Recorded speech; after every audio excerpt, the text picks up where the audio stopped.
आपको बैंक कैसे भी करके अपने बैंक का क्रेडिट कार्ड देना चाहता है और इश्यूअर बैंक बनने के लिए बैंक मॉल से लेके आपके फोन SMS तक हर जगह अपने स्टाफ को आपके पीछे लगा देता है कि कैसे भी करके आप उसका क्रेडिट कार्ड ले लो। जितना पुश बैंक आपको एक क्रेडिट कार्ड के लिए करता है उतना किसी भी चीज के लिए नहीं करता। एक बैंक को क्रेडिट कार्ड देने से कितना फायदा होता है इस बात का अंदाजा आप इस चीज से लगा सकते हैं कि 12.7% लोग क्रेडिट कार्ड डिफॉल्ट कर देते हैं, पैसा नहीं दे पाते हैं, उसके बाद भी बैंक फायदे में रहता है। इसके बाद भी ये लोग यही नहीं रुकते हैं, कई तरीके की ट्रिक्स खेलते हैं आपके साथ। ये जो नो कॉस्ट EMI आपको बोलते हैं इसमें भी आपका नुकसान होता है। नो कॉस्ट EMI को लेके RBI को नोटिस जारी करना पड़ा कि ये एक तरह का धोखा है जो मोस्टली कंपनियां करती हैं। इसमें चीजें छुपाई जाती हैं कस्टमर से, जानबूझ के इसका नाम नो कॉस्ट EMI रखा गया है। आप ट्राई करके देख लेना, ये कभी भी इसको नो इंटरेस्ट या फिर इंटरेस्ट फ्री EMI नहीं बोलते हैं, क्योंकि अगर वो ऐसा करेंगे तो लीगली वो गलत साबित हो जाएंगे कोर्ट में। अब ये जो नो कॉस्ट EMI है ये काम कैसे करती है, इसको एक मोबाइल के एग्जांपल से समझते हैं। अगर किसी कस्टमर को मोबाइल खरीदना है तो कस्टमर के पास 3 ऑप्शन होते हैं। पहला तो हर जगह पे जाके रेट चेक करे और जहां से सस्ता मिले वहां से जाके ले ले, वो चाहे ऑनलाइन या फिर ऑफलाइन। लेकिन बैंक ऐसा नहीं चाहता है। बैंक चाहता है कि आप क्रेडिट कार्ड यूज करो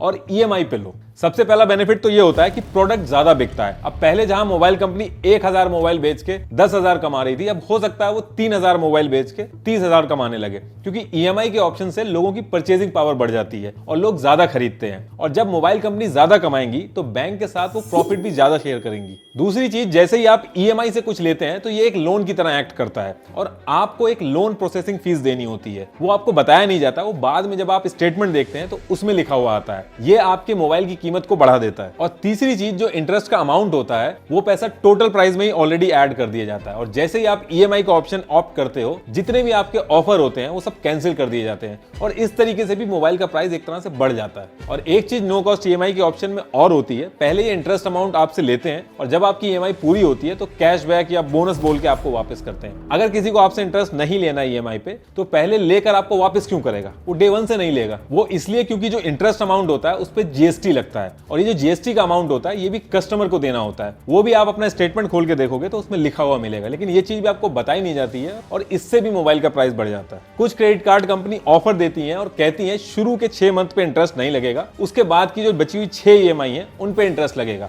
उस केस में ये लोग इंटरेस्ट रेट बढ़ा के अपना अमाउंट कवर करते हैं। अगर 12% का इंटरेस्ट रेट चल रहा है तो शुरू के 6 महीने इंटरेस्ट नहीं लेंगे और बाद के जो 6 महीने बचे हैं उसमें 24% का इंटरेस्ट लेते हैं। और EMI के ऑप्शन में आप मोल भाव भी नहीं कर पाते हो तो 1-2 हजार का नुकसान वो भी होता है। ऐसे कर करके जो इंटरेस्ट आप बचाते हो उसकी जगह आपको डबल अमाउंट पे करना होता है। और ये उस केस की बात है जहां पे ये कह रहे हैं कि नो कॉस्ट EMI, और जहां पे इन्होंने ये बोला कि इंटरेस्ट लेंगे वहां पे और ज्यादा महंगा हो जाता है। नो कॉस्ट EMI ये पुराने या आउटडेटेड प्रोडक्ट पे रखते हैं जो नहीं बिकते हैं। नो कॉस्ट EMI का सिंपल सा फंडा है, सेल मोर, सेल फास्ट और सेल आउटडेटेड। तो देखिए, अब आप कहोगे कि क्रेडिट कार्ड किसी को यूज भी करना चाहिए कि नहीं। देखिए, क्रेडिट कार्ड से एक इंसान को ये लगता है कि उसके पास पैसे हैं, जबकि उसके पास पैसे नहीं है। अगर आप इसको ध्यान से देखो तो एक तरह से आप उधार लेके सामान खरीद रहे हो। अब इसमें आप ये भी कह सकते हो कि इसमें कौन सी बहुत बड़ी चीज है, किसी के आगे पैसे तो नहीं मांगने पड़ रहे, कोई लोन तो नहीं लेना पड़ रहा है, थोड़ा बहुत पैसा ज्यादा भी लग रहा है तो क्या हुआ, इज्जत तो बची हुई है। देखिए, बैंक से लोन या किसी से उधार जब आप लेते हो तो वो बहुत ही जरूरी काम के लिए लेते हो। आप अपना अगर क्रेडिट कार्ड के स्टेटमेंट उठा के देखोगे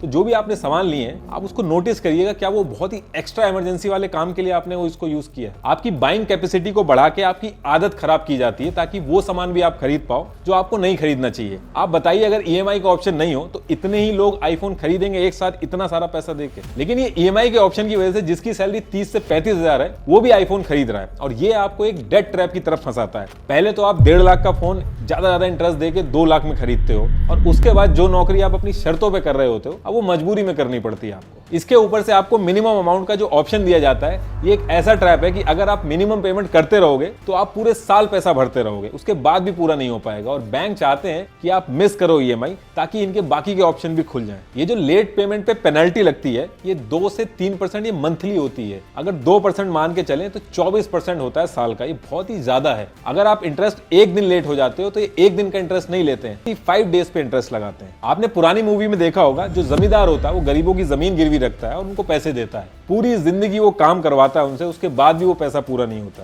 क्रेडिट कार्ड मॉडर्न टाइम का वो जमींदार है जिसको सही से अगर यूज नहीं किया तो आपको बहुत बड़ी दिक्कत में डाल देगा। देखिए, क्रेडिट कार्ड अगर सही से यूज किया जाए तो एक बहुत ही अच्छा टूल है। देखिए, सबसे पहली चीज, आपको क्रेडिट कार्ड से वही चीज खरीदनी है जिसका पैसा आपके पास हो, इस उम्मीद में कि आगे पैसे आ जाएंगे, कल अमीर हो जाएंगे। ये सब सोच के जब आप प्रोडक्ट बिना सोचे समझे खरीदेंगे तो आप एक डेट ट्रैप में फंसेंगे। मान लीजिए आपको 1.5 लाख का आईफोन देना है, आप उसको क्रेडिट कार्ड से भी ले सकते हो। अब जो पैसा आपने आईफोन देने के लिए रखा था उसको आपको 50 दिन के बाद देना है। उस पैसे को आप शॉर्ट टर्म एफडी की तरह भी यूज कर सकते हो जो 1 मंथ के लिए होती है, और जो उससे इंटरेस्ट आएगा उसको आप यूज करके एक तरह से अपना आईफोन सस्ता भी कर सकते हो। देखिए, क्रेडिट कार्ड आप जब भी यूज करें हमेशा फुल पेमेंट करनी है आपको, मिनिमम अमाउंट देने के चक्कर में ना पड़े। और कुछ जगह पे आपको क्रेडिट कार्ड बिल्कुल नहीं यूज करना है, जैसे कि पेट्रोल पंप, यहाँ पे 1% सर्विस फी और अराउंड 7.2% जीएसटी लगता है। सर्विस फी तो फिर भी कुछ केसेस में रिफंड हो जाती है, लेकिन जीएसटी आपको देना होगा। दूसरा, आईआरसीटीसी में जब आप बुकिंग करते हो तो उसमें 1 से 2% एक्स्ट्रा लगता है। उस टाइम पे आपको क्रेडिट कार्ड बिल्कुल यूज नहीं करना है। पेटीएम, जीपे, अमेजॉन पे, इन सबके वैलेट में पैसा ऐड करने के लिए क्रेडिट कार्ड बिल्कुल यूज नहीं करना है। 2 से 3% फी पे करनी होती है, प्लस जीएसटी अलग से देना होता है। दूसरा, आपको किसी भी कीमत पे क्रेडिट कार्ड से कैश विड्रॉ नहीं करना है, वरना आप एक बहुत ही बुरे डेट ट्रैप में फंसेंगे। बैलेंस ट्रांसफर, यानी कि एक क्रेडिट कार्ड से दूसरे क्रेडिट कार्ड को पे नहीं करना है। इंटरेस्ट रेट और प्रोसेसिंग फीस एक्स्ट्रा लगेगी। इंश्योरेंस या फिर जो एलआईसी के प्रीमियम होते हैं, इसको भरने के लिए क्रेडिट कार्ड बिल्कुल यूज नहीं करना है। 1 से 1.5% एक्स्ट्रा लगता है इसमें। क्रेडिट कार्ड का जो बिल जनरेट होता है उसको कैश या फिर चेक से भी नहीं भरना चाहिए, उसमें भी एक्स्ट्रा चार्जेस देने होते हैं 300 से 500 तक। और जब आप क्रेडिट कार्ड ले रहे हैं तो उस समय भी आपको ध्यान रखना है, पहली चीज आपको ये देखनी कि आपके टाइप का क्रेडिट कार्ड हो। आप साल में 1 या 2 बार फ्लाइट यूज कर रहे हैं, उसके लिए आपने फ्लाइट और लॉन्च वाला क्रेडिट कार्ड ले लिया, तो वो आपके लिए बेनिफिशियल नहीं रहेगा। अगर आप अमेजॉन से ज्यादा चीजें खरीदते हैं तो अमेजॉन इंटीग्रेटेड कार्ड खरीदिए,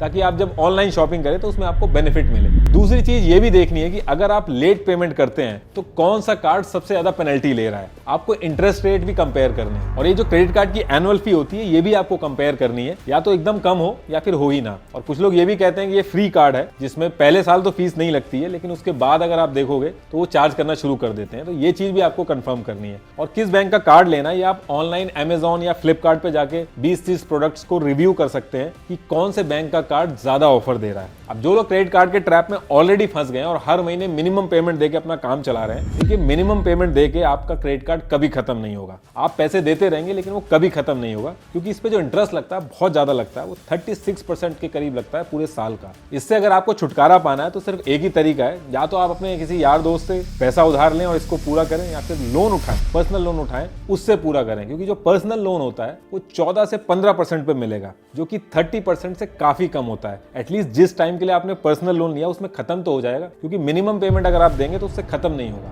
आपके पास कोई भी लोन हो, चाहे कार लोन हो, होम लोन हो, पर्सनल लोन हो, ये चीज याद रखिएगा कि क्रेडिट कार्ड जो है वो आपको सबसे पहले खत्म करना है, क्योंकि उस पे जो इंटरेस्ट लगता है वो बहुत ज्यादा लगता है।